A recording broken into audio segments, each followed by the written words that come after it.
the next generation of the Mangrove 9. My name is Yinka Inniss-Charles. And my name is JamilaBolton-Gordon. And tonight we have some special guests, some real big time sisters. Much respect to them. We have Hanifa Hudson, #1 B girl from back in the days. And if you know, you know. And if you don't, that's your business. You're going to get to know. And we also have Sandra Patterson in the house, who is the executive director and founder of We Shall Tell Story. So we're going to start off with Hanifa. I'm Hanifa Hudson from Wolverhampton, best known as the UK's first B girl. Started B girl in. Yeah, I know. Sometimes I have to throw that in because it's easy to forget because that was the past. I don't think about it, but yeah, I'm known as the UK's first B girl from back in the days, 1981 to 87. Yeah. Also, I'm a founder of Art Breaker, which is b-boying on canvas. B-boy art, so it's break dancing on canvas. Yeah. Thank you. We've seen some of your stuff, and we're looking to get a few copies soon. Yeah, well, actually, I should be heading down to London. I should be heading down to London next month for an exhibition. Okay. Yeah, for International Women's Week. I think International Women's Week. Yeah. So today, I like to consider myself an artist. To round it all up, I'm an artist, all-round artist. Yeah. So that's basically for me. My background, I was trained as a nurse. Then I branched off as a medical scientist. Then I branched off into the forensic service, worked for HMP, and I'm just ready for retirement. No, there's never time to retire. Never time to retire. Yeah, true. I think when I say retire, it's more like to do for myself. Yeah. Just relax and not 9 to 5, backing it up and enjoy family life and work with my family. But like now, I'll be honest with you. I'm not employed. I'm self-employed. So that's how I like it, really. But, yeah, that's a nice thing. That's a nice way. Yeah, self-employed. Yeah, and that's me. And Sandra, would you like to tell us a bit about yourself and what it is you actually do? I know you tell stories. But what is your organisation? What is it all about? What is the project about? Okay, so good evening everyone, and thank you for inviting me. I truly feel honoured, humbled. Can't wait to tell my grandkids when they're old enough to understand. I'm sitting amongst giants, so this is memorable for me, to be honest. I'm Sandra, just like Hanifa. I'm a nurse, mental health. My background's forensic, also community youth worker. And We Shall Tell a Story came about from me growing up as a kid in the 70s. And for me, watching the Remembrance Parade on TV, it was a given that I should see black and brown faces. Didn't matter what was going on in the 70s and 80s, as you know, social injustice, racism and all that. To me, my head, I should be seeing black and brown faces. And fast forward to 2007, I joined the Army Reserves at a very late age 36. Wow. I was divorced, had 2 kids, 2 amazing daughters. And when I had the confidence to approach uni, BCU, which was so hard to get in to do nursing at the time, I saw the row of military students.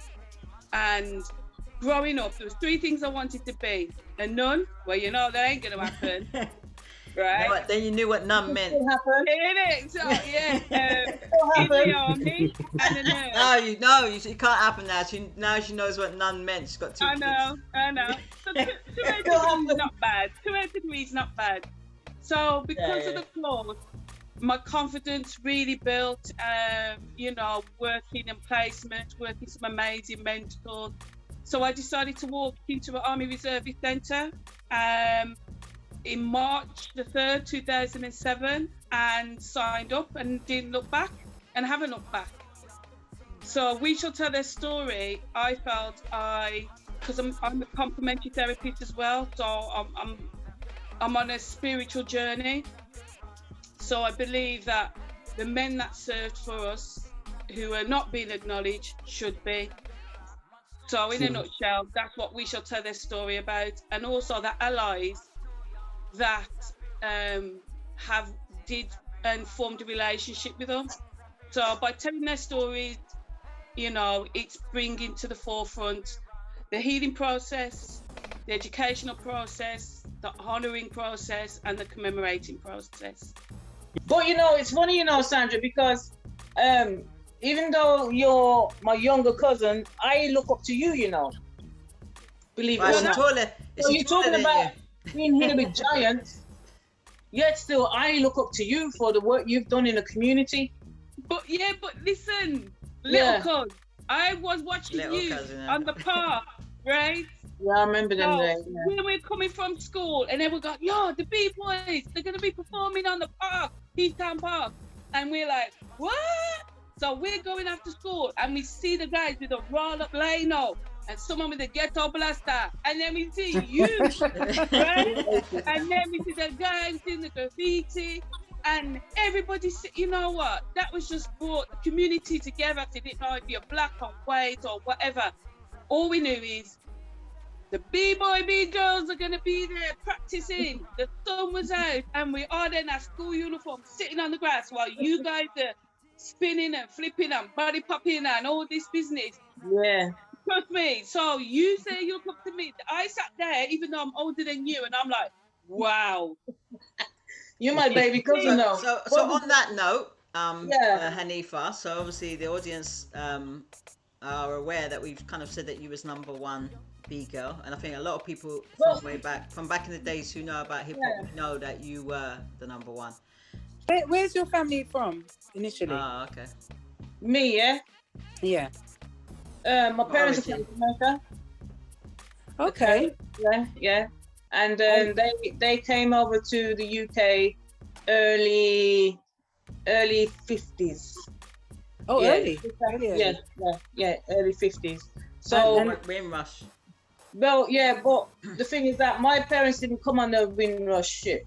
They came before. My parents came on the plane. That's how I did mine. But my great-great-grandparents came on Windrush. And then after the Windrush was the Montserrat. And my grandfather, he came on the Montserrat. So the two ships that went out was the Montserrat and the Windrush. Yeah. So for me, through the legacy of you know what's going on now with the Windrush, there's more to it, because you had those who came on the Montserrat, you know, and you had those who came on the other ships that went out to Cambridge. But it's been said that the Montserrat only went out twice.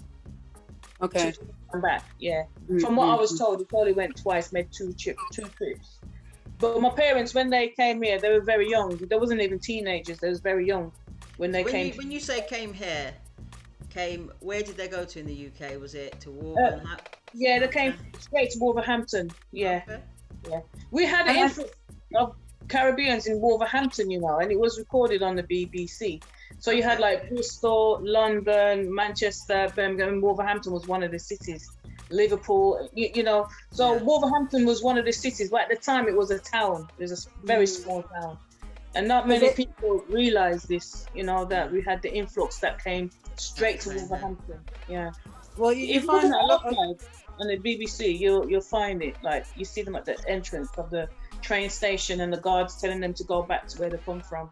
This is live on it's black and white filming. Yeah.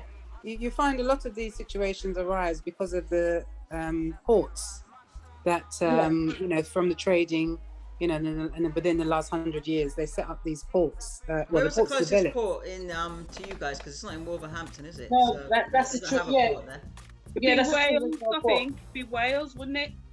Or Liverpool. Liverpool would be the probably. Yeah. Yeah, you'll have the migration that comes out of those areas, but initially you'll get the bulk from. Yeah. And so they settled initially in Wolverhampton, and how many of you are there in siblings and siblings? And how was schooling together? 3 brothers, 3 sisters. So they're older than you, younger than you. I'm the second eldest. Oh, okay. Yeah. And what will be interesting is, how did you find the schooling in that time? Because we're all coming to our you know at that time. The 50s. Yeah, because I'm a 70s baby, you know. The 70s. Yeah, me too. Our 70s. Yeah, I'm 70s baby. We rock. We 70s babies. We witnessed so much. We worked hard, man. We went through different kind of generations. Music, everything. We saw all the riots. We saw buildings knocked down. Police. Survival. Yeah, man. We council saw tax days. Not council tax, poll tax. Poll tax. And you had to when people actually fought for rights, but not like now. Well, actually, the younger generation are a bit better than our generation. Yeah. As we got older. Yeah. How did you find the schooling system? Pardon? How did you find the schooling system up there? Yeah, the schooling system. Back then in the 70s, because you're talking early 70s now, we were very much is it okay? Let me say it like this, because our parents would tell us we are English and therefore we're going to an English school. When we go to the English school, they're telling us that we are West Indians, because they didn't say Jamaicans back then. They called us West Indians. Yeah. So when we got to school, we had to all sit in one corner on a table, on a desk. We didn't really integrate well with the white children or with the Pakistani children or the South Asian community. We didn't really mix well with them. This is in the elementary school. Yeah. Later on, coming into the mid 70s, late 70s, I think we find ourselves more, because at that time we was going through an identity crisis. Our parents say, you're not Jamaican, you're English. We go to school, you're not English, you're Jamaicans. Yeah. At one stage at school, we couldn't speak patois. We wasn't allowed to speak patois in the school. In our home, we spoke patois. In Creole, we spoke this. So in school, there was an identity issue going on, like the crisis. It was there because we didn't know what to call ourselves. And with my mum being a Pan-African, she gave us an identity of who we are, to be proud of who we are, where we come from. You know what I mean? She would instill in us that we're Africans. We go to school, we tell the black children we're Africans. They'd be looking at us like, what? Which part of the Africans? And so hence the reason why this identity crisis was there for us, especially for my siblings. It was definitely. I mean, for example, our teachers used to ask us what kind of language we speak, what kind of food do we eat, and when we used to tell them, they couldn't understand it. We thought that was frustrating, because we thought they would understand. We just thought they should understand and would understand, but apparently they didn't. I mean, for me again, I found that the teachers had racist values. Like we weren't allowed, for example, winter time, we'd all be in our hoods and sleep. Remember them Parker coats and Parker with the hood sticks out? Yeah. And you got the fur around, like the black kids, we used to really wrap up ourselves in those coats in the winter. And the teachers used to tell us to take them off, take it off your head, take them off. It was entering the school, not even in the class yet, just entering the school. Not knowing that we felt the cold more. And we used to feel the cold. And the teachers used to say it's nonsense in the school's warm, take the coats off. Things like this. When it came to time, we didn't eat the food. I couldn't eat the food because we was raised on, hard food. The time I didn't really eat much food. Yeah, things like that. But the teachers were racist. They used to call us little monkeys. Yeah, I remember with me and my cousins were sitting next to each other in the classroom, and the teacher walked through and she walked past us and she went, "Morning, little monkeys." And we were like, did she say monkeys? And we told our mother, and our mother came to school and she had a serious word with the headmistress about it. Little things like this. I mean, like the teachers were national fronts, and they would tell us they're national fronts. They're part of the national fronts. Do you think that was worse? Do you think that was worse because of where you lived up in it? I mean, because in London, it did kind of happen, but they weren't necessarily as brave to be, saying that kind of to you in the class in front of people, because it must happen. I would presume that in certain areas where there wasn't that many black people, they would get away with it more, maybe.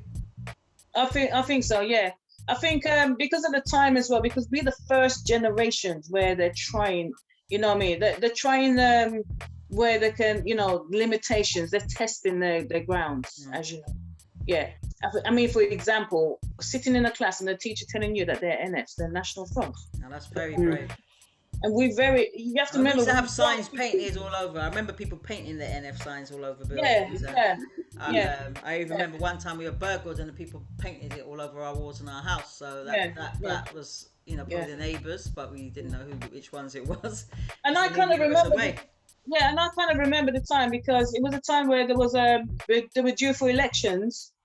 And, you know, there was a little discussion in the class, who do you vote for, you know, what you're going to vote and what. I remember one of the children in the class said to the teacher, "Sir, who are you going to vote?" He said, "I'm going to vote Conservative." "Why?" "Because I'm a National Front." That was his answer. We didn't know what a National Front was. Wow.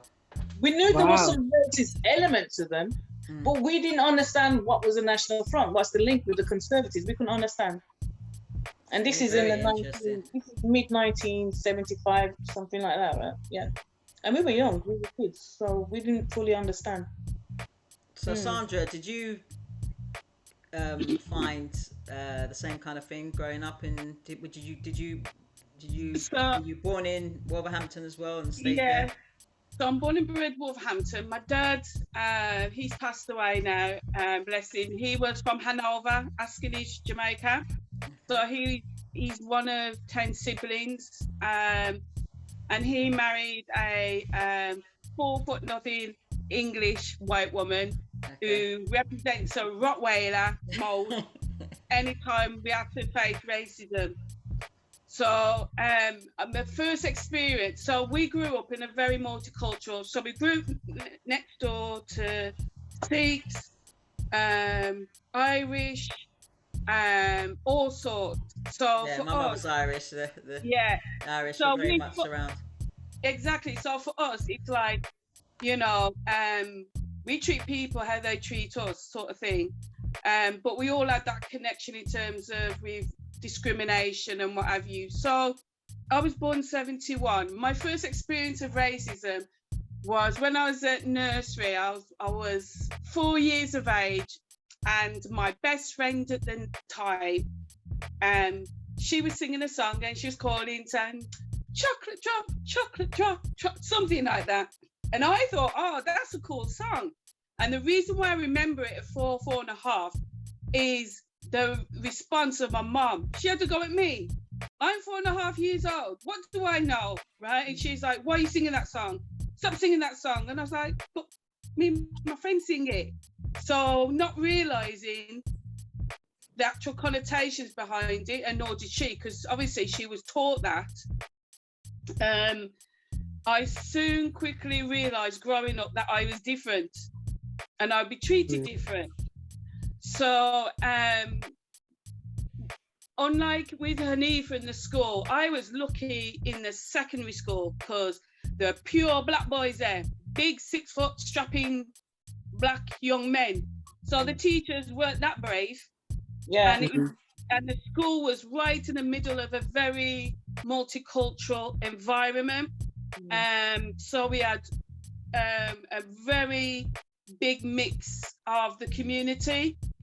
And for me, I think in the junior school, I just had horrible teachers. I'd have one Asian teacher throw the math book in my head because I didn't get the front of the class because I didn't get all the answers right.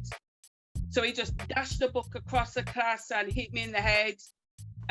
You think back then teachers used to get away with just roughing us up? Like, when you think about it now, how you'll be going down to school and they'll be getting done. I remember teachers holding me up like that on the wall and telling me, I'm going to hit the roof in a minute. This Scottish teacher shaking me. And when I think about teachers used to fight the pupils, like, not even necessarily fight, but it's like, I mean, I know we kind of just came out of the stage of the cane, because I remember when I started primary school, we had the cane. And the boys were the only ones getting the cane, and the girls weren't by then, but we used to get a ruler and slap it on your hand. But when you think about the fact that we were actually being abused in the 70s by the teachers, let alone, you know. But remember as well, they were gaslighting us from time, as Hanifa mentioned. You know, the system's there to divide and put us in certain sections as to our race and what have you. And the thing was, growing up as mixed race, I did have comments from black kids going, "Oh well, if World War III broke out and against blacks and whites, where you going to be on?" Yeah. I said, well, do you know what? I said, for me, I see myself as black. That's what I used to say. Because at the end of the day, I don't have to prove anything being white, and I'm actually quarter Scottish, and I will own that all day, right? I says, but at the same time, as a black person, it's like you have to prove yourself. So you know what? Let's go there. Let's do that. And even my mum's side of the family, some of her family were racist as well. To come out with some derogatory terms, but in a like you know, like you got your Afro bunch. Fuzzy has not. I didn't know what fuzzy was in meant until I watched Dad's Army the other day, and it was all when I'm thinking that fuzzy was it, and I'm like, and that was only like 2-3 months ago. So I'm like, but weird. Shall I call me fuzzy? Was it? But anyway, seniors, I think we were lucky because there were a lot of young, poor black students. Yeah. Because we went to the same senior school. We went to Heath Park School. We went to the same senior school. So they we struggled from a little, but as soon as the boys shoot with the afro and everything, Because back then in the schools, they would allow us to have dreadlocks and all this. You know, we had students wearing their dreadlocks and wearing their tam in school. And the school didn't so much partial at the time. And in fact, to tell you the truth, in that school, I have to give that school credit because we did Black History in that school. I did my GCSE Black History, and this is 1985, 86. And we did Black History. Black teacher? Was it by a black teacher? A white teacher. Wow, we didn't have black. We only had one black teacher. Big school, Mr. Nepplesing. You remember Mr. Nepplesing? Yeah. That's the only black teacher in the school. Only black teacher. You know what's funny? It's quite interesting when I hear you both of you, because when I was growing up, you know, I mean, yes, Dad's a political activist, and yes, I had the advantage of having a black library and a black being a part of a black organisation and stuff like that. But when I moved away from Ladbroke Grove and went into Shepherd's Bush, which is a neighbouring borough, you find the racism in worse in I have to say this, in the faith schools. Yeah. So I went to a Church of England school, and we had the cane still. Our head teacher at that point, Mr. Talbot. Sorry, I'm going to name you. He used to have. He used to walk around like Mr. Chalk. Yes. He used to walk around like he was mini Hitler. So he had the parting on the left. He was short like him. He'd have the cane underneath his arm. We had Mr. Smith. Mr. Smith, military style. Mr. Smith.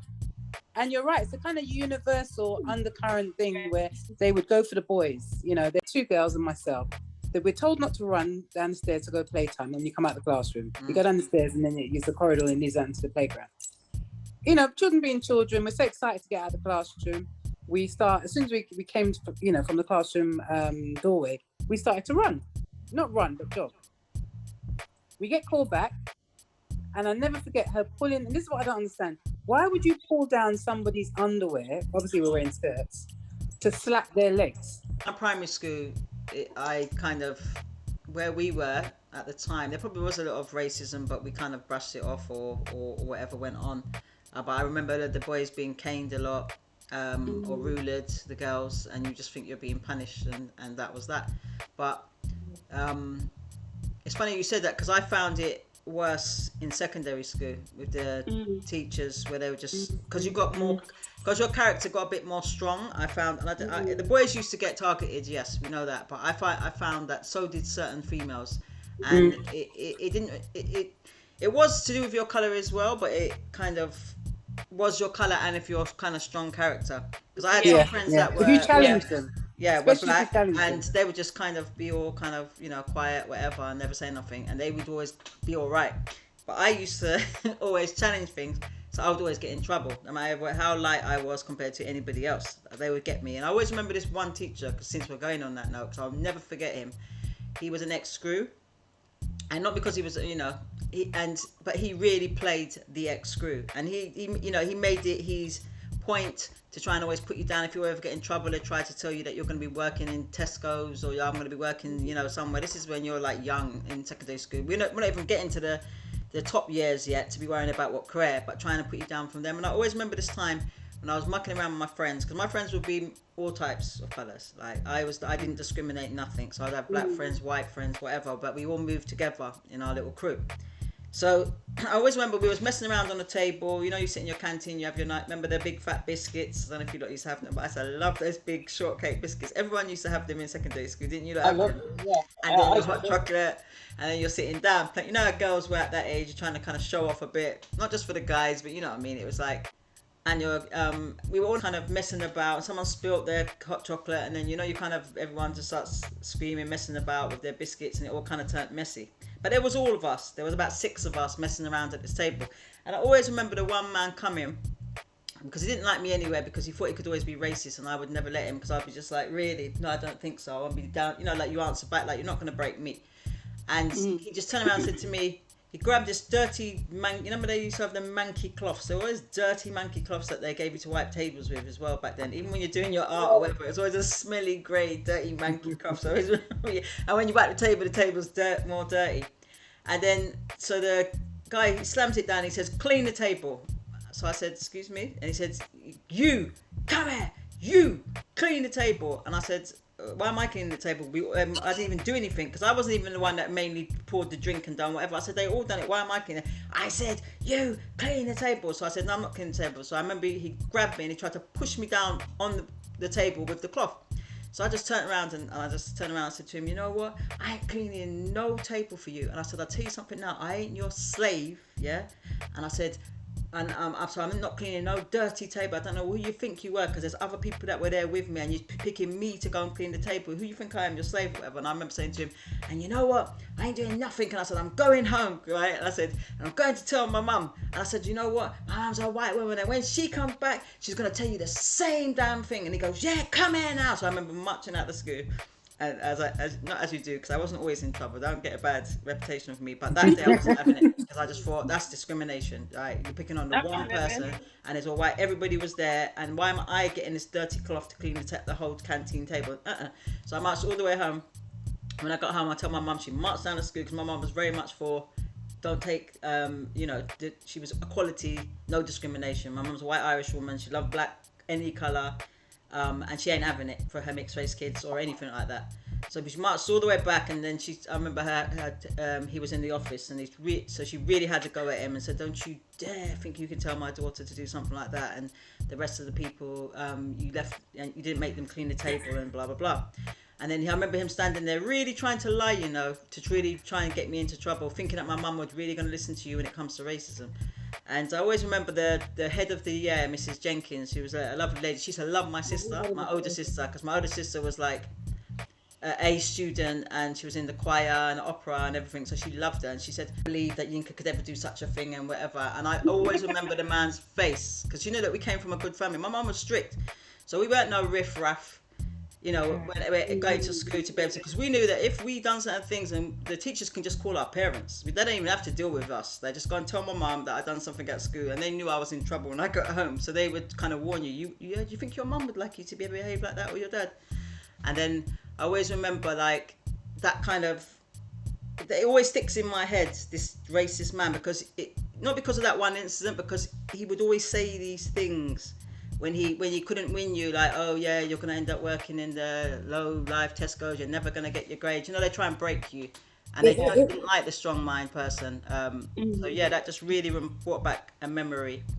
Psychological, not that you're aware of it, because it's not something known to you, and it's quite foreign, because you come from quite a happy, lively home. You go into school with a trusting notion that these people are going to look after you. Think about back in the day, when I was at uni studying in nursing, fair play to the students who were from Zimbabwe, but they called accountability to the head of the course, because their work was getting marked down. So when they compared their grades and their workload, their assignments to their white counterparts, their white counterparts were getting higher grades, but the content and quality was less. That was 2006, 7 and 8. I was just going to say, right, so Hanifa, you still in secondary school at the time. When did you start to say, right, I want to be a B girl, or you started to get into the hip hop or the interest of wanting to be a breakdancer? Right, basically how it started, just to bring it back slightly, growing up in the 70s, we was raised in a typical, as we call it back then, West Indian family. Living with my grandmother, my uncles, my aunts, we all lived in one house, yeah? My uncles, they was into sound system, okay? So they were always at the head of the DJing, culture. So when the breakdancing starts to come on TV, my brothers used to like get me to record it on the VHS camera. So my brothers, they used to go to the clubs and I used to stay home. So when they go to the clubs, they used to always come back with, new body popping move and all this. And, so they used to come home and show me all these dancing, what they learned in the club and, So I kind of ignored it because back then I was into African dancing. I was into African arts. So my aunt used to come home and teach me African dancing, which is like the West African dancing from Ghana. So I was very much into that. Yeah. But my brothers, they seem to keep coming home with more style, because at first it was the jazz dancing, then it went into the robot, then the body popping, and then the breaking started. Yeah. So what happened now? One day they went to the club, and I decided to check on the videos that they have and do some breakdancing in the front room. So I'm thinking nobody's watching. Little did I know that my brothers walked in the front room and saw me doing a 6-step. And they was like, wow, sis, who taught you that move? I said, I just tried it. They said, do it again. So I did it again. They was going, whoa, that's bad, you have to come to the club with us. And I said, like, no, because back then I was just a little typical home girl. I was always at home with grandma, cooking, cleaning, knitting, sewing, typical, peeling the potatoes, So how old were you then? I was about 10, 11. Oh, okay. Yeah, 10, 11 years old. So yeah, I was very young, man. This is like when I just started, when I just left the junior school going into the senior school. It was around that time. So what happened now, my brothers, again, they would go to the clubs and come back with new style of dancing. Then they brought new music. And they brought this hip hop music on a tape, TDK tape. And I was like, what kind of music is this? You just think, what kind of music is this? How do you dance to it? Because really, we didn't know how to dance to it. And my brothers were saying, after we do this and we do all these robot moves and all this, so that was it again.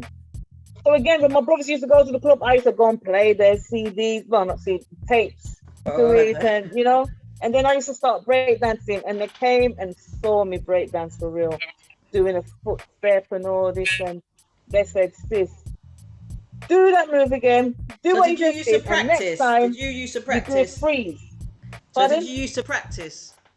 Like Yeah, when no it's one like was there? Because I'm thinking, how did you and just no know one- automatically? Yeah, so you've done your little Absolutely. practicing when at home. When So you're really, it was doing only me and my grandma that was in the house back then. She'd be doing her thing, and I'd be in the kitchen, on the lino or in the front room. Yeah. So what happened now? My brothers came and caught me again, and they said, "Sis, you've got to come to the club with us." This was a youth club, by the way, not a nightclub. Like this was like. I was wondering. No, joking. Yeah, it was a youth club. So I went down to the youth club, me with my little skirt on and little sandals, and got the typical ribbons in my hair, and all kind of like typical little girl, me. So I went down to the club, and everybody said, "Oh, is this your little sister? Is your little sister?" And to my brothers and my cousins, because my cousins were very involved as well. And what happened? They said, "Hold on, everybody get back. Let my sister do something." And I said, "Right, sis. Remember what I told you?" Oh, that was it. They told me do footwork and go into a back bridge, because I used to do a back bridge, yeah? So they said, my brother said to me, "Sis, what you do when you go in that circle, do what I told you and go in your back bridge, yeah?" I said, okay.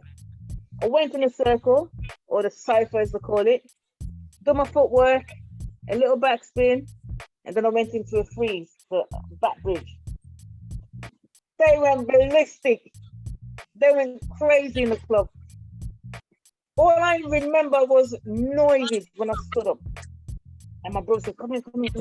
And said, like, my brother's like, well done, sis, well done. Now, what you do? Hold on, guys, wait. Remember we told you about your handstand? You go in the middle, you do footwork and do a handstand. I said, okay, guys, go back. Let my sister do something. And I went back and again, did what my brother said, headstand, and that's it, handstand, and that was it. And they loved it. And since then, my brothers were saying, oh, you got to come to the other clubs with us.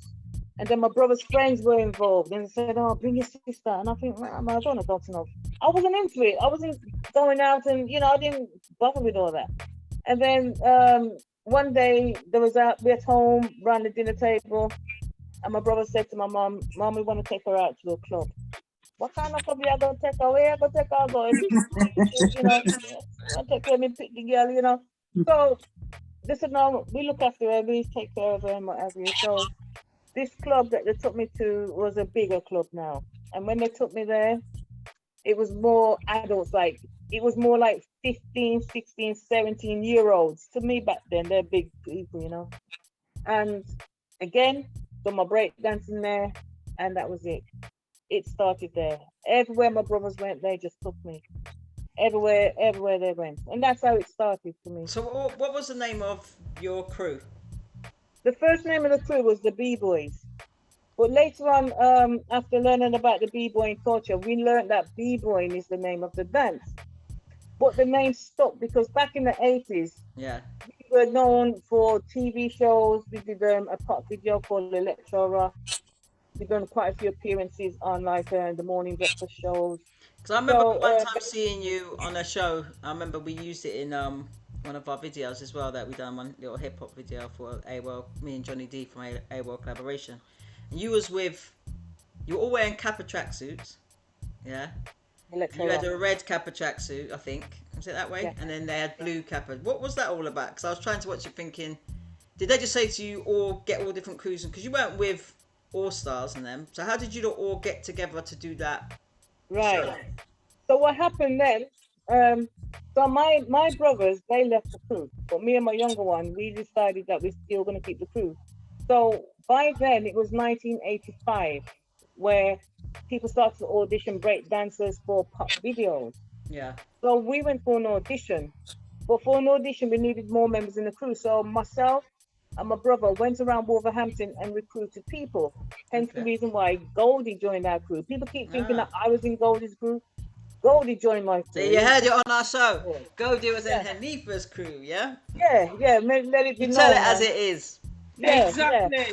Because I'm tired of people saying to me, "Oh, you was in Goldie." No, Goldie was in my crew. Right. So who's Goldie?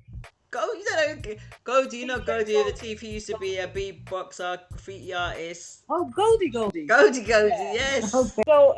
So we went to an audition. Pardon? Sorry to cut you. It's from Wolverhampton. Well, it's from Warsaw originally, but it moved to Wolverhampton to live. Oh, okay. So that's another small town called Warsaw. Oh, yeah, I know Warsaw, yeah. Jamila thought it was a Londoner because he was big, you see? Them outsiders, they were doing it the big time too, Oh my God. We said it was him. So what happened now, we went for an audition for this pop video called Electro Rock. And we was told that in this pop video, we were going to break dance for a group from America. So we had the Wilson, I think they're called Wilson Brothers, a track called Gunsmoke. You had other tracks. So we went for this audition and we were selected to do the music video. And then what happened now, we had an agent at the time. He sent up for some sponsors for us, and Kappa wanted to sponsor us, Pony. We had lots of sponsors. We had Pony, Australia, Kappa, Puma was the main, and it's not Puma, it's Puma. I know, because I was sponsored by them. So we were sponsored by Puma, Jaguar, what else? Rodeo sponsored us. I think that's it. Yeah. So sorry. So we were sponsored, got a little limelight in this little movie. It's called a movie back then, hip hop movie, and that was it. Yeah. So that's did it take you around the world, or did you mainly focus in the United Kingdom? Sorry, what was that? Did it take you around the world? No, we didn't talk because we were kids. We was what, 14-year-old, 15. So they never took you on tour, yeah. We toured the UK, but we didn't go tour the world. Okay. And people used and to what were think you called then when you were kind of grouped together? Pardon? What were you called then when you were kind of grouped together? Right. So then me and my brothers, we decided to call it the Wolverhampton B Boys. Oh, okay. So now you could say But you was a girl, so that was a bit discriminative. Like when yes, you it the was. B Boys. What happened to the B girl? Because what happened? I kind of like just fell in place with the boys. So to me, it didn't matter if I was a girl or not. You know, for me, it didn't matter. My brother was a tomboy. Just say it as it is. I was a tomboy. Yeah. Because, like I mentioned to you, back then I had my uncles. So I had 8 uncles, 3 brothers, and I was always surrounded by them. So they protected you. Very much. I have to give them that credit, man. So sometimes you probably hear that I had 8 brothers. Yeah, that's what people say, because they used to say my uncles were my brothers. They thought they were my brothers. Yeah. But really, I tell you the truth. Did you enjoy it? Really yeah. No, I was just going to say, you've just said it. Did you actually really enjoy the art? Because it's a form of art, you know. I loved it. You see, back then... It's physical training and it's art. Yeah. And you know, back then, it kind of broke down the barriers, because there were clubs we went to and the bouncers at the door would say, "You're not coming in. We don't know niggers in here." You know, they were really horrible to us because we were kids. And because we didn't want no trouble, we used to just walk away from the clubs. No, we had that in London. Yeah. But by the time we got to about 17, 18, the boys would be going around the back. What's on the club? And I can't just think. My mind's gone blank in the terms. Hammersmith in Hammersmith, Yinks. What's that club called? Yeah. Palladium. Is it Palladium? Palladium. Yeah. Palais. That's it, Palais. And I remember just, you know, it got to a point that because the bouncers were horrible, the boys would end up going, who are 18, 19 or 20, 21, going around the back, the back door. Just push themselves in, ram themselves in, and then they get us to, we go in the front, and then we would end up trying to open the back for them or allow them to come in a bit, you know, further down. Well, we had the same problem in every single club. We had to show them that we were I used to dance, but they used to show. Yeah, we had to show them not only were we talented, but we actually are decent human beings, and stop treating us like we were something at the bottom of your foot. So it's interesting how when you hear different stories in different parts of England, that we're having similar treatments, because obviously the policy is the same. Your relationships with your brothers and extended family was, you know, were they proud of you? Did they elevate you? Did they, or was there kind of, you're a girl, you shouldn't be doing that? Or was it quite open? A bit of both. Because, you know, growing up back then, they were so overprotective of me, because guys to stay away from me. They used to always make sure that I was in front of one of them or beside them, never behind them. You know, they wanted to see me all the time in front of them. And not even that. It's got to the stage where, for example, when I was performing, they used to say to, like, the host, "Tell the audience there's a girl here. She's our little sister." You know, They want to make a statement. Many a times they want to make a statement. We got our little sister here. We got a girl here. You know what I mean? Make it. You know what I mean? They're so overprotective, very overprotective. I mean, it got to the stage where it was a bit annoying to me, because it's almost felt like I couldn't go out and get my friends, or I couldn't go out and, you know what I mean? Because my mother used to say to my brothers, "Make sure you look after your sister." You know, it was always that. Make sure you look after your sister. It's always been like that. And still to this day, this is how they are. You know? So I always give my brothers credit, even still to this day. You know, they're annoying, but I love them. You know. You can't. We're entitled to say that about our siblings. You know what I mean? We're allowed to say, but nobody else is allowed to say it. can I even add to you in terms of like the discrimination side? Because yes, we experience a lot of discrimination in the dance. For me, more as a female, because there were times where I wasn't allowed to dance. I wasn't allowed in the club to dance. I could come in, but I couldn't dance. I could come in, but I have to play like the table tennis, or I'm not allowed. And this is so real.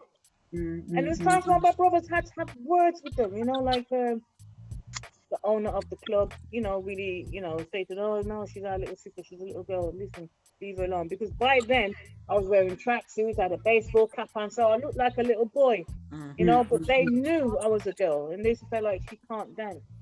No, she's not allowed to. No break dance. And it's funny you say that, because we heard some stories about some of the other break dancers, and because in London, should I say, and because there was I think Dobie D was telling us that when he first started to break dance, and he was only little, like at one time he was telling us about a story, I think he said he was only about 12 or 13 or something, and he was really good, so the older guys sneaked him in the club, and then he done a little movement, and the next minute they had him coming back every minute in the club. So it's funny that like you said, a boy could get sneaked into the club who was really young, and he didn't even look, he's not like he looked older, because Dobie looks young now, do you know what I mean? He was can you imagine Dobie when he was younger? Like, he's quite small, short and whatever, but it was funny that, like you said, they could keep a blind eye when it comes to guys, but yet with females, they would give them more stick. Discriminate. And how did you find that, Sandra, when you were growing up, and what you specialised? What did you specialise in at that age?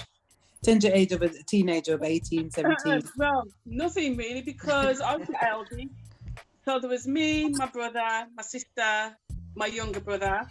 So all the responsibility was put onto me. We grew up in the era of, parents worked hard, like Hanifa mentioned earlier.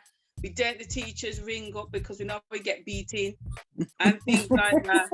So we were put under subjection, but it was subjection of love and protection. So I remember growing up going, the only people you need to watch out for is the skinheads and the police.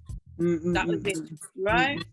But because everybody knew everybody then, everybody knew the families, everybody got on. So I led a very sheltered life, so for me, but what I did witness was a lot of racism, discrimination. Bob Marley was my teacher, trust me, right? And I know that if I didn't have music for me was my outlet, and reading books. I would go to the library, get 10 books out, smash through them. I'll be back in 2 weeks. But I remember going to the library, which is in Heath. So Heathtown is an urban inner city area where everybody looking from outside in had more to say. They knew how we lived, but they didn't. So, it was when we were growing up, you respect your elders, you see an old woman, regardless whether we know or not, white or black. If she's struggling, you carry her bag. You don't trouble nobody, you mind your business and things like that. So I remember going to the library, which was round the corner from me, and the woman, when she heard, Heath Town, or someone said Fire Town. So when you're signing for the library, to get a library card, and she'll say, where are you from? So I gave her my address, Heath Town, and she just stared at me, sort of thing. And I went home and I was crying because I said, Mom, I want to join library. The woman's giving me grief. So my mum, little Rottweiler, went in and signed up, because my mum being white, and the woman looking a bit confused. And she said, my daughter wants to read books. What's the problem? So that was my mum. So I escaped in books, music. I loved it when my dad would take us all down to my dad's side of the family, because that's where we had reasoning and mixing up with our cousins and fighting and being the butt of the joke. So that toughened us up, you understand? Because all we was getting is a negative on mum's side. Not all of them, but some of them. So for me, resilience, growing up being resilient, and I was listening to Hanifa. I know what triggered me. I think, the inner child in me to where I'm at now in terms of joining the military and doing this stuff, because I'll never forget it.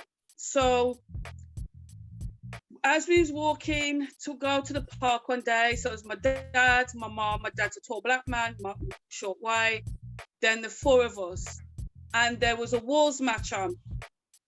So it was full of Wolves supporters. Never forget it. I think I was 11, 12 years of age.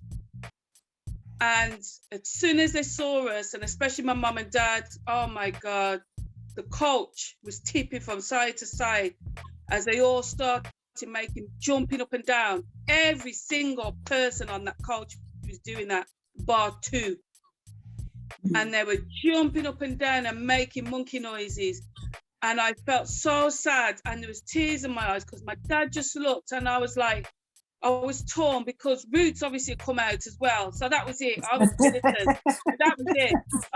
We were going to school. The teachers were, we had Dallas on a Wednesday, Roots on a Thursday, and the teachers were ready, you know? So, and for me, when I saw my dad, and my dad was just like, just ignore them. And my mum, that was it. She was, I'm not going to tell you what she said, but that's when I probably first witnessed and feeling powerless, you know, and seeing my dad. My dad always provides for us, and I felt so sad for him because underneath, I think, because he knew he's in front of his children, he couldn't do what he really wanted to do, or, you know, he's like, I need to show my kids the right way, sort of thing. So, and that's how my sister became an Aston Villa fan. She was football, and he actually took her to Birmingham and that's when I realised how it affected him. He never said a lot.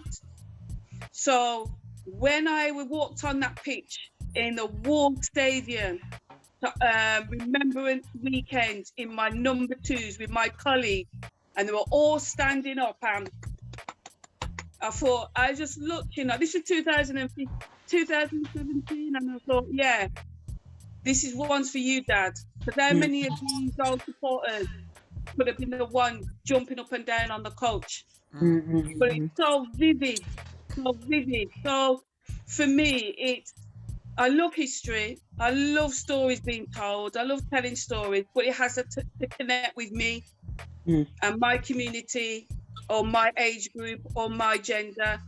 So when you got historians sitting there and waffle and blah blah blah blah, I can't connect his story. Yeah, innit? Exactly. Their story, not our story. Yeah, exactly. So then for me, loved joining the TA, challenging myself, doing amazing things, jumping out of planes on my own with a parachute. How did you find? How did they treat you? Yeah, as a one female, because that's quite difficult as well, and two, being black. To be honest, like I said, for me, because being in the reservists, we are lucky because we can be more vocal, because it's a volunteer thing. Oh, okay. So we're working full time. We got other commitments. So when we join up, it's because we want to give something back. We want to be a service. We want to do something different compared to somebody who signed on the dotted line. We sign on the dotted line and take the oath. It's the same thing, but as a regular, it's your job, which may come with accommodation and your pay and all that. Yeah. So, but for me, I can't, speak highly enough of the unit I joined. There was a warrant. He's a warrant officer, Stevenson. Scared me, tall black man. Never seen him smile, but he was awesome. And there was a fellow sergeant. She too was black. But when I joined, it was the reaction of my girls, because they were like, "You've done what? Join who?" So, Mum, how are we gonna tell our friends you joined the army? I'm telling me not business, right? I'm showing you as girls, you can do anything, right? So I'm trying to keep up with these young people now with the running and fitness and challenges. And then when they see the PTI, they're going, oh my God, you just made a 30-year-old woman beat you and you're only 21. And I'm thinking to myself, all right, that's it. A couple of bands I heard were from young people. And I have to tell them about themselves and they're like, sort of thing. So I went to my China command. I said, you need to have a word. And they were like in there. And because they knew that she's a grown-ass woman, she has kids, she's coming doing volunteering, she's passing her courses, she's doing this, and you little so-and-so want to come and be derogatory or... So got the support in that really. But when you start and go out to other regiments, I think for me, what helped me was I am a mental health nurse. So when the regs saw that, okay, she keeps it real, she's a nurse, she's not one of these where, because being in the army, you got to blag it, you're winging it until you know what you're doing, because that's what it's about. But you also, especially with the regs, as a lieutenant colonel said, he's a black guy, and he was talking about his experience of racism, and it was horrific. I'm not gonna lie, it's horrific. But he made it to lieutenant colonel, and that's all I can just do is applaud. But you know, he said people come join the armed services with no filter, and that process of me, you know, of living in other people's spaces, and some come from the Commonwealth, some come from different type of demographics, you know, the status, education, and for a while it's a boiling pot. And then when they realize that you are here for a reason, this is going to be your team, this is going to be your family, you'll be working together, sleeping together, you better get on with it, because we have a job to do. So, and that is where you accept your job and just get on with it, or it's like, it's not for me sort of thing. So I think I've met more, since doing We Shall Tell Their Story, I've met more Caribbean, Gurkhas, Fijians through We Shall Tell the Story, and I'm really honoured because We Shall Tell the Story has taken me and introduced me to people that whilst being in the army, I've never met. I was told, I think they said it just to make, they said, oh, we are very twisted. They went, oh, did you realise that we do have a captain who's a Rastafarian? I went, oh, okay. So I've been in the service for 14 years, never ever met this Rastafarian captain. So I just thought, oh, they probably said that just to make me feel like more like it'll be inclusive. And lo and behold, when I did a short spiel on We Shall Tell the Story on a platform of over 500 people in a military BAME setting 2 years ago, one of the audiences reached out to me and said, I missed your presentation, can you do it again? I said, okay, didn't know who the guy was. So when I did do the presentation, it was on a weekend, I had my grandchildren. So I'm sitting there, I'm chilled, and then it's like, there's 6 people come up on the Zoom. I'm like, what? He said, oh, if you don't mind, I've just invited some of my friends. Oh, okay. So then I'm trying to do this presentation. My granddaughter's going that way. I said, just bear 1 minute. So I'm there. So again, I'm not really knowing who they are, just that they're interested in We Shall Tell Their Story. Then when they heard, they said, we want your presentation on the British West Indies Regiment. Okay. And 2 weeks Saturday, okay. So that then became 24 people. Then when I started saying, okay, so who are you? What do you do? Lo and behold, staff sergeants, warrant officers, captains. I'm like, what? Oh, okay. So you're building serving up. personnel. I was like, wow. So then 3 of the guys, and I will call their name because they're amazing. So Staff Sergeant Ramel Burnell, Staff Sergeant Jermaine Shaw and Warrant Officer Dante Horton. I then worked with them for 2 years during COVID and delivered presentations to a big audience, and we did tough stories, tough history, subjects like the Toronto Mutiny, Private Herbert Morris and British West Indies Regiment, and the feedback was amazing. And I actually met them for the first time, Remembrance Sunday last year at Windrush Square.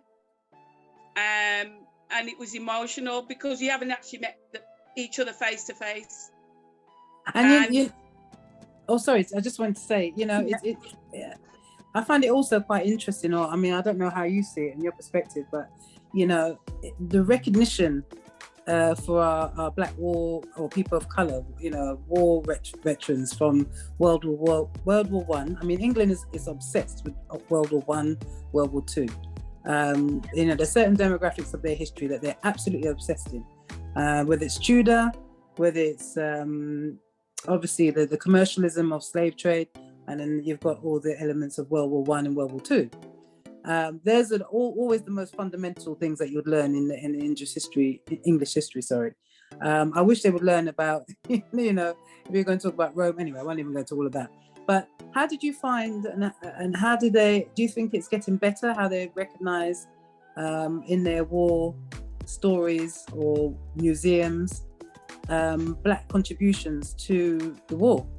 And because we hemorrhaged in the Caribbean, when I went for World War One, I don't know the estimate of numbers, but I know from my grandmother and my grandfather who were in the World War Two, that there were so many soldiers that passed, because although they were they were in the front line, but they didn't have weapons.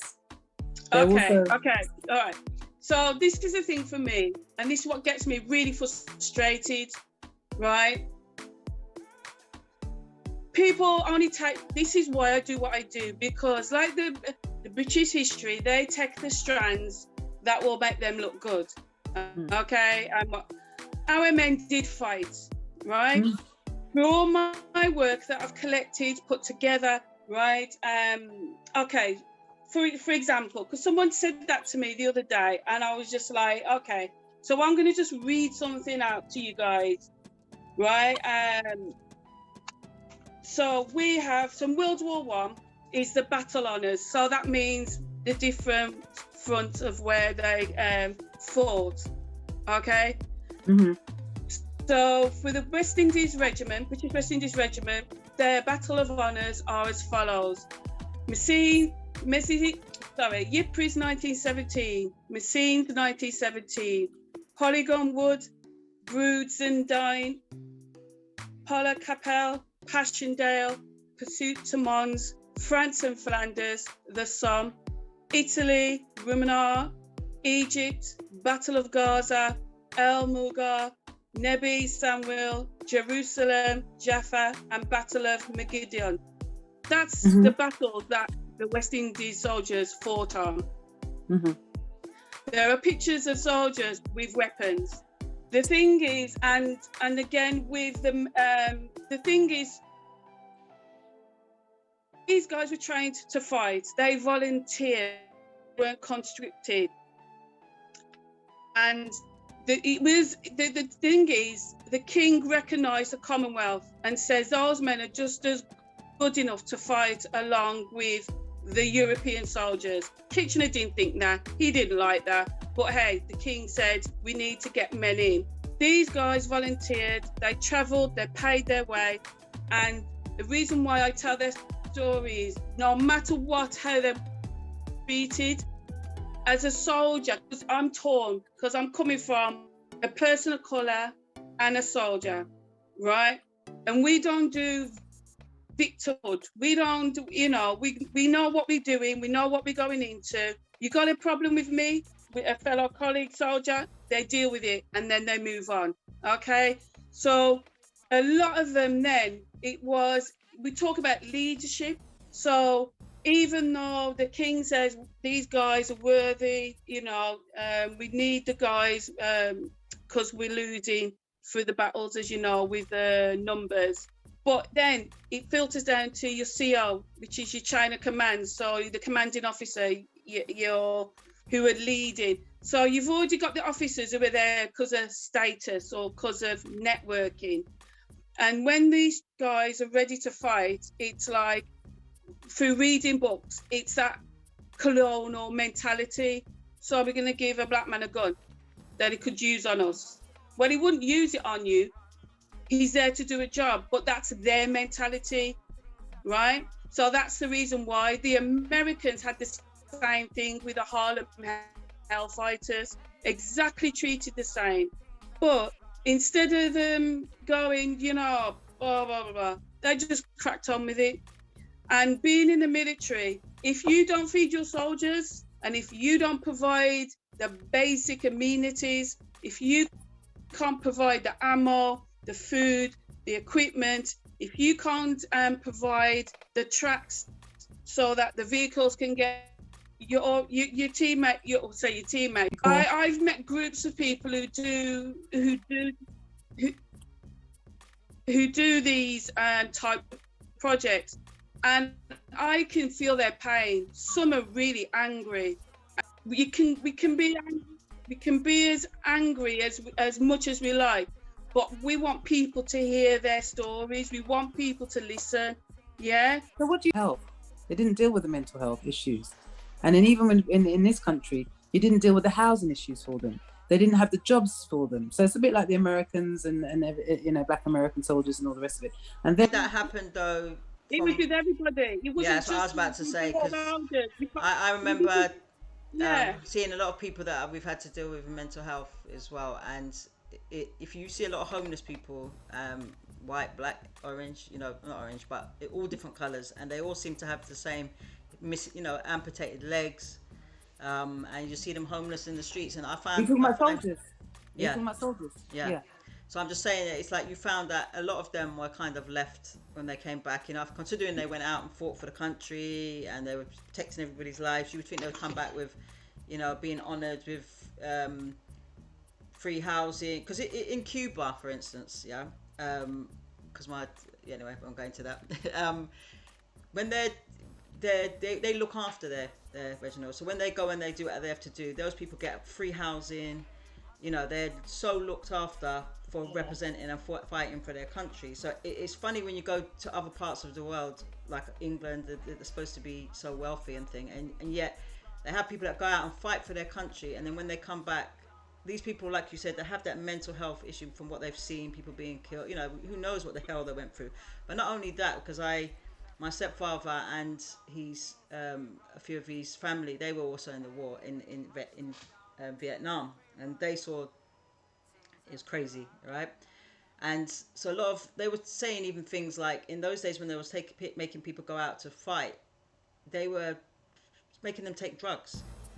In that, to make them to be able to deal with what they had to deal with, they were feeding them drugs.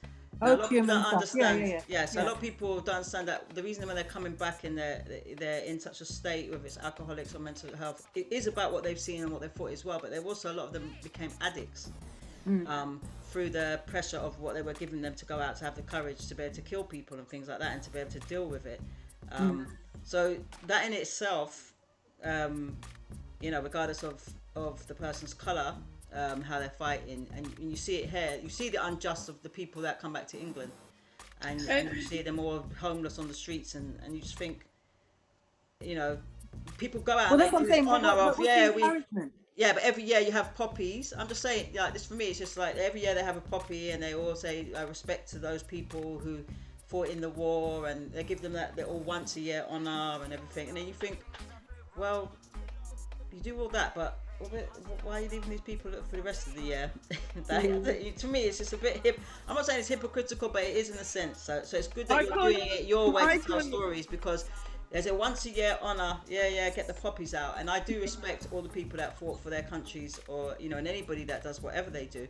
But then for the rest of the year, you're seeing a lot of people, whether it's America, anywhere, England, you're seeing people homeless on the streets with not even getting proper medication, or with amputated legs and things. So I just think sometimes it's a bit. I don't. Yeah. The reason why with World War One especially, is that I'm trying to connect the community to World War I, because history is being taught to us, but very discombobulated. Yeah. So we should tell the stories, connecting everybody. The fact that the World War I, and I am obsessed with World War I, because most of the world was fighting against the enemy. Yeah. Whether it's the Sudanese, the Ethiopians, the Chinese, because they knew that if Germany took over more of the countries, they know what was going to happen. And this is when the World War I started, or was a catalyst for many things. And for me, from my reading and learning and going on battlefield tours and talking to people, the catalyst was the start of independency, the start of I'm just as good as you. Because remember, we're coming from the slave years, slavery, then you're coming into it, abolishing and all sorts, and then of the island, still under rule of some sort. But then 15,600 men of 10,000 from Jamaica alone went across the waters and the Middle East and Europe, did their bit, come back and thought, hold on a minute, if we can do that and achieve that, as well as support the war efforts with the cocoa, the rum, the sugar, the money, and in World War II, money for the planes, that the Royal Air Force could fly. I need to ask you a question. What was the age range of these servicemen? The age range was young, very young. 18, yeah, so it's supposed to be 16 to 18. Some lied about the age, right? But for the Caribbean, because of the paperwork and that, I mean, Herbert Morris was 16 when he signed up. Okay, so even in Europe, it was all over. It wasn't just in the Caribbean, but it's mainly in England as well. People wanted to join because they wanted to fight, or they wanted an adventure, or they wanted a job. So the age was 16 upwards, but some have been reported as being 14, 15. So, but going back to what I was saying, you had Michael Manley's grandfather, or father, fought in great grandfather, who fought in World War I. So you got the connection. And when he came back, he saw that about equality. And the fact was, do you know what? We need to be independent, because they saw the discrimination. They saw how they were treated differently, you know? So this is what I'm saying, the catalyst of becoming independent and being more self-sufficient rather than be part of the Commonwealth or colonialism concept. We have to do, because can I just say something? This is why we have to do what Sandra's doing, in that, you know, it's the same thing as like what we do with, if anything, with like the Mangrove now, and anything, we as ourselves now are digging out our family pictures, finding our grandparents, looking for our great grandparents, telling our own stories through our own videos, podcasts, whatever, because it's just been the same for everything. It's the same for everything. If we don't go and find our own pictures that we never, because when you really think about it, those people were, back then it was all about, I can say, I'm going to say this because I'm mixed race and I'm half white, and I don't even like saying mixed. I'm half white, I'm half black. Now, for me, it was like this. For most things that was out there at the time, the white people were proud and out there. You know, they were getting more media, they were getting everything, and it's like, you're the glory, and they would get all the attention. Black people in itself, when I look at my black side, because I've got lots of family that was in the army and things like that, they kind of withheld back with their pictures, because their pictures were kept in little boxes, a bit like the Irish, and they'll show their families. And when you get your grandkids, you come and you show your grandkids, and you pass it on. They weren't so much out there trying to push, and a lot of black people, as we know, we like to keep up. It's like, keep your business to your damn self. Like, you know, go tell everybody all your business, or go show your pictures to everybody. We used to keep it to ourselves and tell our stories. now I find with the next generation on, we're more loud speaking out there, proud of our parents, proud of their achievements, proud of what they were contributing to, that we want to find these pictures now, if they ain't lost or, archived somewhere that you can't find them, or went with them in their suitcases, that we want to say, right, I want to tell the story about my family, I want to tell the story about what they've done. We're more proud now to tell and I mean just basic stories, what we done, living in our community, walking down the street, hanging out, going to bars, what we used to eat, what we do. Those days, people weren't proud to be talking about all their things out there with the media all over. We didn't have that opportunity anyway. It was talked in your community. It was talked amongst you. If you don't go, they'll put you in jail, innit? I mean, if they call you and you say, I'm not doing it, you can go to jail. But what we're saying is, that's not happened here. Yeah, and I know, but... Right, okay. So, and number 2 is, you have the reservists. So the reservists, we are trained to match the level of a regular soldier, right? Okay, so you could then, let's just break this down, because for those who don't understand, right? So you being the reservists, or the volunteers, yeah? Yeah. If there was... God help me, no, I want that to happen. Where's the wood today?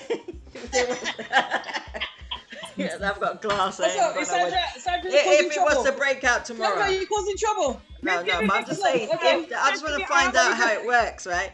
If there was a war that broke out tomorrow. Yeah. You never know, because they say it's be careful with the tiger. Anyway, don't know. So, you would... Before they would call upon don't call them my brothers or anybody like that, or my kids, that are boys, you would get called first as the volunteer reserve before they would call upon our family. The way I'm not saying I want that to happen to you, I'm just trying to understand. Yeah, but they wouldn't call on your family. This is what I'm saying. This scenario is we have enough soldiers, and then you got the reservists. Okay, so it goes to the soldiers, the reservists, and then they'll come to us. World War III scenario going on where it's putting up the national. So you're still volunteering, right? Yes. So my role, I'm in community engagement. So basically, we shall tell the stories, come to their attention of the last few years, and it also started because I can be very stubborn. So when I because it was the Marcus. Is that because you're related to Hanifa? Yeah, we had. I approached a senior rank. I said, I want to put on a display, an event, marking the Commonwealth contribution, because I don't see that anywhere. This was in 2015.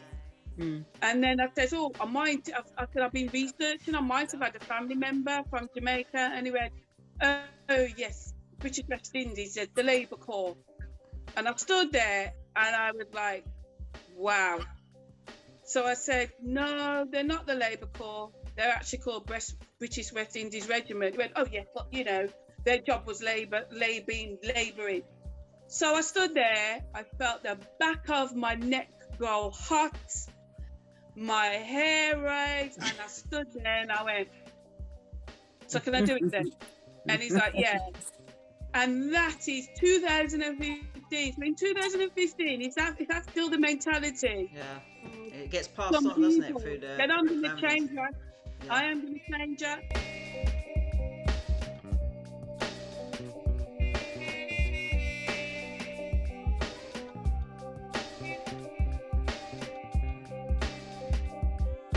It's a peace and love thing.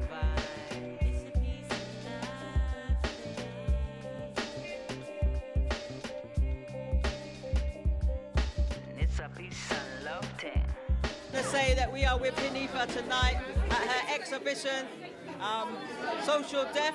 So those who missed that, you missed out. How do you feel, Hanifa?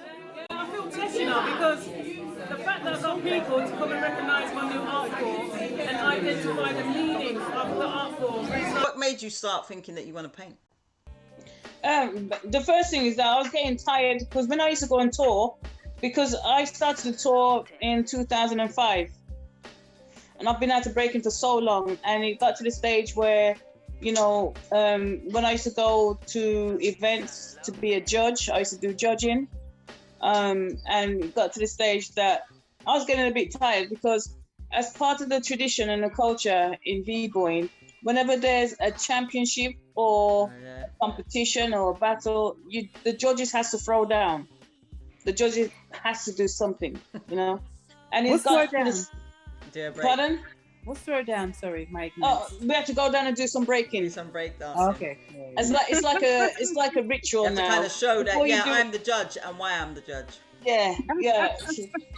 So not that you're getting old and your back hurts. No, man, don't mention it. Wow. Don't start, Sandra. Yeah, because I was getting a bit fed up, and I thought to myself, you know what? Better I put the break dancing on a piece of canvas and let them take it. Sometimes after the event, people used to come up to me, oh, can you still do your windmill? Oh, can you still do your head spin? It's like, no, not really. I could do a little bit, but it's not. Oh, do it for me. Do it now. Do it for me now. And I used to think, come on, man, really? Can I can't go down. I haven't warmed up. I've been out of shape for almost 23 years, 25 years. It's like, are you for real? It's like when you used to be able to do handstands, right? I was a quick thing. Remember when you used to be able to do a handstand? I remember one time thinking I could do a handstand. I'm jumping down on the floor. I couldn't even get my legs up. And I felt so embarrassed. I thought, when did that happen? Like, I couldn't get my legs up anymore. I'm just like on the trying to lift. Everyone's watching me. Shame. So it's like your brain saying you could do it, and your body saying no. Or even the other way around, your body saying no and your brain saying do it. Yeah. You know? So anyway, I remember I was in Rotterdam. Weight saying you're not as light as you used to be. And the thing is, when you do breakdancing, and you do like a backspin, and you get out the backspin, you are dizzy, you know, because the whole room's spinning around, you know. So you got to compose yourself. And that's one of the skills you got to learn in breakdancing, you know. You have to learn how to come out of a fast backspin and stand up without the room moving around in circles, you know what I mean? And then when the room's spinning, you know, because you're spinning fast. It's just like standing up on the spot. You used to have to talk after. Yeah. And that's the thing. Can you imagine at my age? You know. So what happened now? So I decided, you know what, there must be another way to do this, seriously. And I said, you know what, an idea is that I can put my footprints on a canvas as though I'm breakdancing. So that's how it started off, with little footprints. And then when I told people the idea, they just loved it. That was a brilliant idea. They just loved it. And they said, yeah, this is a good idea, and, you know, to work on it. So I decided to call it Art Breaker. Yeah. And that was in when did you start the Art Breaker? Because I remember that was in 2006. 14? Oh, 6? 7, yeah. Wow. Yeah. You see, back then it was an experimental form of art. Yeah. It wasn't like it is today. It was very, I mean, if I showed you some of the old pieces, you know, you think, oh gosh, I could see the difference. You know? It's like, rah. Don't ever say that, because remember, it's art. You could do a squiggle and then they say, it's art. Yeah, and also, what I find interesting, how you received in the art world, because you've got classic and conventional art, and then you've got, you know, the unconventional and what's the other word, terminology for it?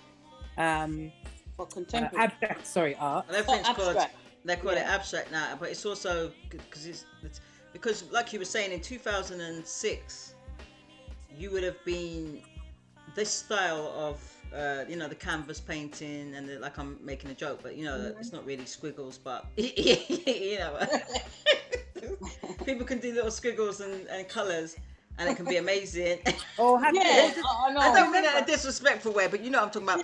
Because my sister's an artist, and it's all about the fabric, the paint, textures, the canvas, the textures. But people don't understand that if they're not artists. They just think, oh, there's little lines and how it's painted. But in 2006, was it so recognised those times, like you're saying, in that now what you're doing and people are looking at it, they're like, wow, this is amazing. Because it's accepted more now. It wasn't so recognized, but I'm going to share with you. I went online to look at ideas of painting and the pattern, and you know, because I didn't go to art school, as you know, I didn't go to the university, you know, I didn't study art. So I went online to look at some artwork and some ideas, and I saw a canvas with a line going across it. And it was sold for something like £20,000. And I said, you know what?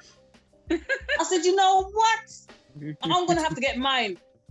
Because if that one line with a brush is going to be valued at £20,000, I said the art world is mad. So the thing is, it's also with the art, it's that person. See, people sometimes think that, and they'll be like, that's one line. But sometimes it's because that artist has been around a long time and they've done loads of different things. And they've got this, once you get that signature, that's like you can do a dot and so you can sell a picture for 20,000. Yeah, exactly. Well, this is a friend of mine, he used to sell pictures, like I was telling you, similar style, the canvas, the oil, the kind of lines and colours. And he used to sell them for about 10,000 a piece.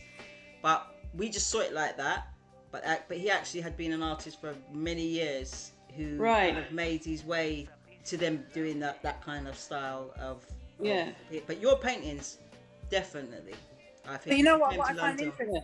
You know what I find fascinating is that not only are you groundbreaking, Hanifa, in you was the number one as well, and you're touching the canvas.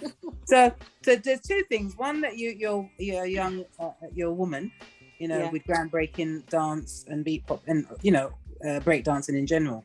Then you've crossed over into a very kind of, I mean, the art world is very fickle. And there's a hierarchy in it, and they've got their own arguments of what their perception of art is. And then you've got the racial structures of arts, you know, what they let in. Then you've got the feminine structures of it, because women will perceive art to be different, you know, in a different way than men to some extent. So there's a lot of elements, complex elements within the art world in general. So you've gone through two massive areas of complexity in terms of being a feminine. I'm going to share with you that my brothers, they were graffiti artists with Goldie. So they learned a lot of the trade when it comes to art. So when I told my brothers about what I'm doing, they said to me, sis, the fact that you've got a history, that's what I'm saying, before the art breaker, you have a lot of substance, a lot to give, a lot to, sell with your artwork. You was an artist. And you put in you just transferred it. The piece. Right, yeah. Transferred your creativity. So it was when my brother said this to me, when I just realized, and I think back and I thought, you know what, you're right, bro. So that empowered me to continue. But where the struggles came in, I'm going to share with you, is when the haters started. So I had one or two haters that was just hating my artwork, and I thought, you know what, I can't be asked for this, I'll just leave it. I got my job, I got my family, you know what I mean? I got my loved ones, home in Jamaica, I'm good. But at the same time, my body was yearning to do some painting. And then I had a lot of people also asking me, what's going on with Art Breaker? You still doing it? It's phenomenal. Where's my mugs? You should have shown me one of your mugs, because I haven't got one, You haven't got one? Yeah. Let me find it. Stay there. Wait there. All right. I gotta get it. Get me one Carry of your on mugs. talking. Hope it looks good. Yeah. So when it comes to Art Breaker now, so I took time out from Art Breaker only because just getting myself acquainted with the business side of it. So I had to do my own research from home, read up a lot about art, and I tried my best anyway to read up, and it wasn't something that I enjoyed because it wasn't my passion. You have to read on something that you have a passion for. Art Break was something just for a hobby, just to mess about, just because I like to dance, and I like doing the moves, I like the spin, I like the feel of the gravity of the spin. So I like to do it in my home, in my own time, own space. No one's gonna judge me. No one's gonna tell me to do it again. And that's all it was. So this is now worth a lot of money. You see the original top right. Oh, that was beautiful. I didn't even get one. Mug. Good. Yep. Look at the colour. There's different variations of colour in there. So we'll put that on auction. And you know what? I had the black ones, I bought the black ones off you as well. You got the black and the black looked really good as well. But my children, I think I bought 6. So I gave one to my stepfather who's passed away. He loved it because I gave it for one of his birthdays. And I thought they broke all the others. I told them, don't touch my mugs. So that's the last one of my collection. And you know something? And you see with me, I bought a mug, similar, a really beautiful black woman mug. And I went to Brighton and I came back and I said, listen, you need to talk to your children. For anybody touch my they do. You see, the difference is you don't see where the mugs went. You're looking for them. Where's my mugs gone? Where's my mugs gone? You don't see it get put in the bin or hid it away because no one wants to tell you that they broke your stuff. I'm gonna hide this. I gotta run it. I gotta get something for Sandra. 1 minute, yeah. Yeah. Actually, now we're talking about this because this is actually the Top Rock one. Yeah, that's the Top Rock. One of our first. Let me see. Well, how did you get that? You didn't get that. I bought them. Did you? No, I bought it years ago in about. When did I buy this? 2014 or before. Okay. Yeah. And this is one of her. I remember this. She hasn't even got this painting anymore. The Top Rocks. She put it up recently because I wanted to buy this painting. I think. What happened to that painting, Hanifa? It is now. It's in the exhibition, but the copy, it's now in some homeless shelter. And because I was going to try and get the painting. How do you find the structure? Sandra, this is yours. Hanifa. That's yours, Sandra. Sorry, Sometime Hanifa. I had it, Sorry. How do you find the structure of the commissions and how people are buying that whole concept of the economical side of your paintings? Jamila, I'm going to tell you the truth. Yeah. My exhibition you came to is my first professional exhibition. I've never had any commission before. Oh, okay. But you know what? You know what the best thing about that is? Look how successful it was. Yeah, true. Right, that was, and this is not even, you haven't even come to London yet. Oh my gosh. Look how successful that was. I'm telling you, as we keep saying, you need to do an exhibition in London. I'm not saying that it's not like that in Wolverhampton. I thought that was very successful for Wolverhampton as well. Yeah. But if you took this to London, because, London's just different with the whole arts kind of, even though we know a lot of it comes from outside of London. Yeah. But where it comes to the connections and the base, London is the place as well out of the UK anyway. Hopefully on the 26th, I'll be in London, 26th of March for, I think it's International Women's Week, but it's going to be done at the end of the month of March. So I'll be down with Real Rebel Radio, where I'll be interviewing. With Alicia. Yeah. You see, to come back to Jamila again, a lot of my artwork, they were given to charities, okay? And the idea was that when they sell my work, they keep a percentage and then I'll have the money. But the home hasn't really sold any, and this is my first few pieces I've ever done. So what you saw, Jamila, is my first professionally painted pieces. But because I was commissioned by the British Art Show, I made sure I did my work at a high standard, make sure I mastered it. You've done that big step because what Hanifa ain't telling you is years ago when we used to be speaking on the phone, she would be like, I can't be bothered, and I know, I forgot to put the thing, and I'd be like, no, but we've got to do this, and I'll tell you we could do this, and you could get this thing here, and then she could be, I was trying, and what's copyright, and I'll have a look in that, and so she was, when someo's got this That's talent, a good impression of me, actually. She was so excited because you can see the potential and the talent, and the person is just, well, I was gonna, but you weren't, but you know what? I believe everything happens for a reason, and it happens when it's supposed to happen. Yeah, man, for real, So, sis. as much as I can say, I'll be there, nagging Hanifa on the phone because I just are you mad? You can't see, I want a mug, I want this, I want that, I want everything. Listen, Yinka, you're making me laugh, man. Because but that's the truth, because it's just I do remember the conversation. What have you got planned or lined up in the future? Where do you see yourself in the future? To be honest with you, I see myself as a successful artist. That's my intentions now.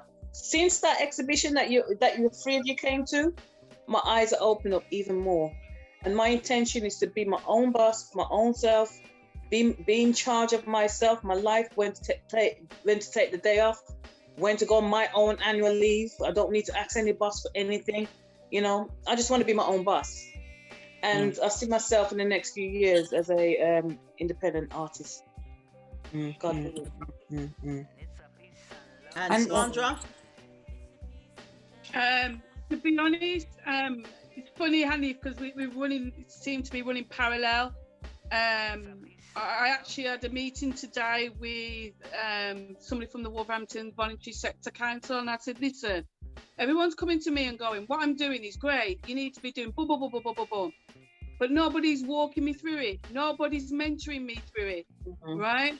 So if what I'm doing is so good, I says, and I'm doing it off my own back, and you're going, why aren't you getting funded for this? Why aren't you getting funded for that? But then they walk away. Then no. And part of what, exactly like Hanifa, I want to be independent. I don't want to be putting 150% into a job that's not appreciated. Me and Jamila with the next generation of the Mangrove 9, it's like we're doing it all off our own back. We ain't got one P to whatever. You know, and not one. Yeah, you're doing great. And you know, it's a funny saying. I remember putting up a little meme thing and it goes, my friends say, why ain't you famous yet? And I'll be like, because you didn't buy my shit. I don't remember. Because you didn't buy my shit. That's why I'm not famous yet. And it's like that saying, you know, people always give you the ideas, they always say with this and they want to do this, but nobody really wants to even help you or support you to get there, right? It's like and sometimes it's just that little support of people coming together and saying, you know what, I'll buy this, or I'll do this, or I could get something, or even if it's support, you don't have to support necessarily financially. It could be support like, oh, I'll help you build this, or for free, or you know, give something back. It's like an artist. For me, being an artist, as a rapper that I've been in, you know, the industry for a very long time, old school. I've many a times featured on people's tracks for free, or you know, performed in charity events for free. Majority of the time, it's for free appearing. I'm supporting my sister. I'm supporting these people. And you find sometimes when it comes to the return of it, whether it's like sometimes, I'm not saying it's haters or whatever you want to, I don't know why people don't buy your stuff, but they say, you know, they're always saying they like your things, and I'm always watching it, and you look at the thing and you think, you're such a liar, because I can see that you ain't been watching nothing, because I can see who's watching my videos, like, you can see the statistics, and you're better off just telling me you didn't watch it yet, yeah? Oh yeah, I watched it, man, yeah, it was great, what was in it, like? But I think if we're genuinely honest, and we're in the COVID time, we're in all these different, you know, things that have been, I don't know, I call it the chemical bio warfare time. When you come out your door, you have to have a Wakanda armory on before you even, and that's the physical. Psychologically, you've got to get yourself prepared every morning as you wake up. You've got to prepare yourself to this day. You know, how you're going to deal with the day, what you're going to get out of this day. And I find that, you know, there's a saying that we have in Grenada, or my granny used to say. She said, "Listen, I didn't have time to be depressed. That's young people disease." Keep going up and down, up and down, up and down. We're just like that, aren't we, as mothers? Yeah, and then we got the menopause. Yeah. The menopause makes you go like this. What's this menopause business? It's hard, you know. You'll know. When you start getting the menopause, and you start getting all fuzzed in your brain. The menopause, trust me, right? Since I started the menopause, you see, people know me at work now. Yeah. Right? I don't care. I rest my mind up. My being subtle don't happen again. Okay. All right, Sergeant Major. I'm working twice. Isn't it? Kids just think we're mad, really. At the end of the day, my kids will laugh at me and say, "Have you finished yet? Have you taken your tablets?" That's what they used to say to me, and that used to make me mad. And I said, it used to make me calm down, because I used to think, you know, you check yourself and you think, what did I just do? Did I really just do that? Am I mad? Am I going mad or whatever? That's the menopause. So. I would just like to say, on that note, quick shout outs to anything that you might be doing in the future. My next venture will be London. So I've got 2 events coming up. I've got the Breaking Convention in May, if that still goes ahead. And also next month, like I mentioned, I should be in, I can't remember which area it is, but it's Real Rebel radio station, I think. Stoke Newington, I think. Stoke Newington, okay. Okay. Well, saying that, in all honesty, I really do look forward in going to London because I want to pursue this as a new career for myself. Yeah. Yep. Well done to you, And my let us dear. know Well definitely done. when you come to Very, London, very because proud of obviously we'll be looking Thank out for you, supporting the cars and all that. Yeah. And I want to say a big shout out to you, Jamila, and also Yinka for being real with us. And, you know what I mean? Like, I really wanted to talk about your fathers, but instead you're interviewing me and my cousin. But I'd like to hear more of where you both coming from. Well, maybe Seriously, next time we'll have to flip the script. This ain't an interview for me. You can in put my us opinion. in the Red you Sea. Guys. Right, next time we'll do a deal, right? Yeah. No, we're gonna do a deal. You have to take what we give, right? We're gonna flip the script, right? Yeah. On our second show, and we're gonna have you guys interviewing us and putting us in the Red Sea. Yeah. Please be nice. Yeah. Definitely. Because I tell you the truth, I was so honored to have you down to Wolverhampton. And we were glad to come, even people were saying to me, how did I get in contact with you two? To them, it was like, wow, that's impossible. You know, you got two daughters. It's like, I don't think you both realize who you are and where you're coming from. You don't realize. Where we come from. We come from Lovely Grove, man. I'm a Grove girl. I'm joking. Follow Yinka. And see such talent. I always love talent. No, do you know what? Be honest. I told Jamila all about it, and Jamila goes, Yinka, you don't have to sell it to me. I know where you're coming from. Because I was like, no, you got to come and meet Hanifa, and it's great, and and I know it's in Wolverhampton, but this girl, she's my friend from back in the days, old school hip hop. She goes, you don't need to sell it to me. And I was like, oh, okay. Right, that's nice to know. That's nice. So it's an honor. So we will let you go, and Sandra, again, I'm so proud of you. And Sandra, what are you doing? Big shout out to your next projects. Okay, I'm actually having a major overhaul with my website now. And I'm also putting a program together. So as soon as everything has been completed, I can send the details and the link, and then you can put it out there. Are you on Instagram or any? Can they find you? I'm on Instagram. I've just gone on Facebook, but I'm just waiting for the website to be finished, because it'll incorporate all our services that we actually do. But will it be called We Shall Tell the Story? Is that how they will find you? Yeah, they can Google that, but it'll come under USA services. USA. Okay. And Hanifa, how do people find you? On Instagram under the name of Hanifa_B Girl Art, and also as Hanifa Sankofa on Facebook. Sankofa. Or you can link. And the name of the show, I just found it, which is going to be on the 26th of March in London, Stoke Newington, with Alicia on her show called The Real Rebel Radio, and it's going to be it's International Women's Day on the 26th of March. Look out for that. I'm sure there'll be advertisement about it. Because I'll be bringing social death down. You know, I know we didn't get to talk about social death, but I'll be bringing that exhibition down because she thought it was very much on point, and she thought it's something that London needs to see, and to keep the title, keep the theme, and just keep the same artwork. She wants me to bring the same artwork, if they're not sold, to London. So take a look out for that. Social Death by Hanifa. Me and Jamila went down to her exhibition in Wolverhampton. Amazing exhibition. Thank you. UK #1 B Girl. Thank you. Breaking on canvas, because she's getting old now. And #1 now. #1. Breaking. But no, on a serious note, she's next thing, in the next generations will be in another 20 years. It'll be the walking stick and the frame that will be doing the painting. Be like, I just put my stick and my shoe.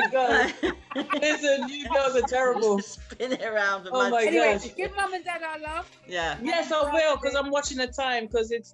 And so we are the next generation of the Mangrove 9. You can catch us on YouTube, the next generation of the Mangrove 9. You can catch us on Instagram, the next generation of the Mangrove 9. And you can also catch our podcast on YouTube, the next generation of the Mangrove 9. Please share, subscribe, and share with your friends, because sharing is caring. And the more we support each other, like we were just talking about, and networking is the more we will grow. So stop talking and let's start doing, and let's start supporting each other along the way. So on that note, I'm going to say a big thank you to Sandra Patterson from We Shall Tell Our Stories for joining us today. Thank you very much. Much respect. So appreciated. We loved what you've done in the exhibition Social Death with Hanifa. And Hanifa, my queen, back in the days, you know, hip hop is my thing.